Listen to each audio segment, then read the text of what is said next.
popcorn. Movies, popcorn.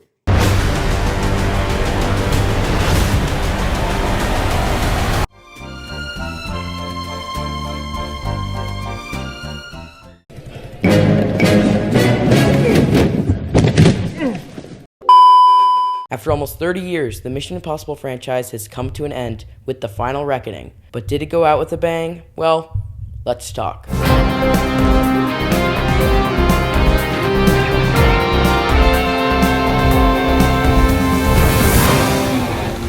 Hello everyone and welcome back. My name is Hunter. I just got done seeing Mission Impossible The Final Reckoning in theaters. And with the story that follows, Ethan Hunt and the IMF team continue their search for the terrifying AI known as the Entity, which has infiltrated intelligence networks all over the globe. With the world's governments and a mysterious ghost from Ethan's past on their trail, joined by new allies and armed with the means to shut the Entity down for good, Hunt is in a race against time to prevent the world as we know it from changing forever. And man, this was one of my most anticipated movies of the entire year from the get-go. If you know anything about me, you know that Mission Impossible is one of my all-time favorite movie franchises ever. I immediately fell in love with the franchise when I saw Mission Impossible Fallout in theaters. I was blown away by everything, and since then I've been a hardcore fan. I did not think they could top Dead Reckoning from a couple of years ago. I actually think that one is better than Fallout, but now having seen The Final Reckoning, I'll say this, it is not the best movie in the franchise, which I was really hoping for,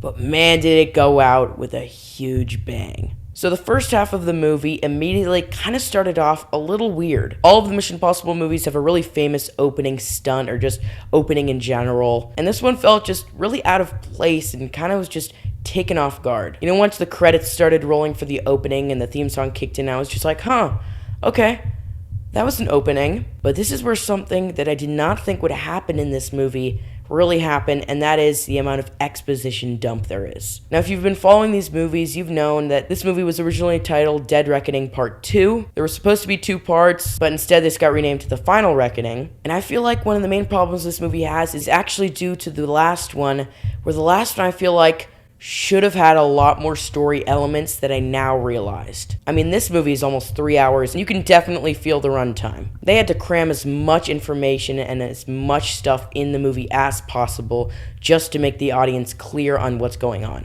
There's some really weird editing choices and some kind of weird flashbacks that the franchise never had. I was starting to get worried the first half going, oh god, did they mess up the final movie in the franchise? But around halfway through the movie, there's a scene that takes place with Ethan Hunt and a treadmill, and from there on, it just kicks back into gear and it goes full throttle. Everything just starts to click back in place to that same Mission Impossible feel that we all love. I mean, just focusing on Tom Cruise for a second, we can all agree, this guy's a madman. He is willing to risk his entire life just for the sake of our entertainment. You really got to give him props. He's devoted so much time, so much effort into this franchise. He's arguably the best action star we have in this modern era. And it's no different in this movie. The stunts are incredible, especially 2 of them that really blew me away. One was to do with a really creepy and horrifying underwater scene that made me just clench up and my palms were starting to sweat. I was already afraid of the ocean, but man, this scene was really creepy. And of course the other one being the infamous plane switching scene that you already seen from the trailers. But trust me, they have shown you nothing from the trailers. There's a whole lot that you will have to experience in the movie.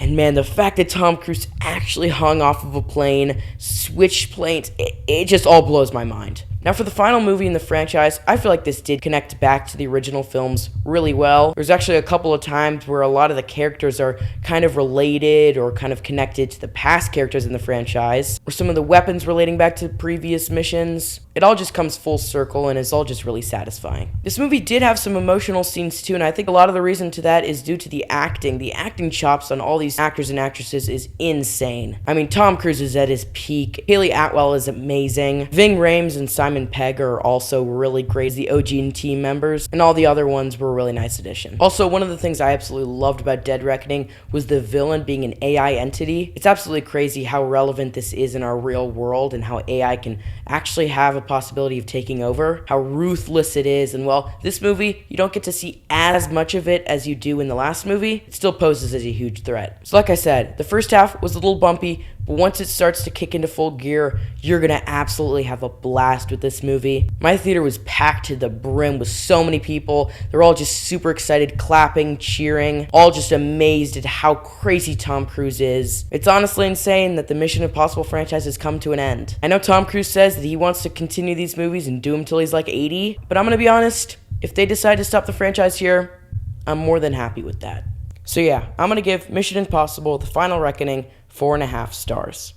That is all I have to say about Mission Impossible: The Final Reckoning. I really hope you enjoyed it too. I still consider this franchise to be one of the best action franchises ever made. And while this one might not have an amazing rewatch value, you can bet that I'm gonna be going back to some crazy stunts that happened in this movie. I overall had such a fun time. As always, like, subscribe, follow me on Letterboxd at Hunter Talks Movies, and I'll see you next time. This message will self-destruct in 5 seconds.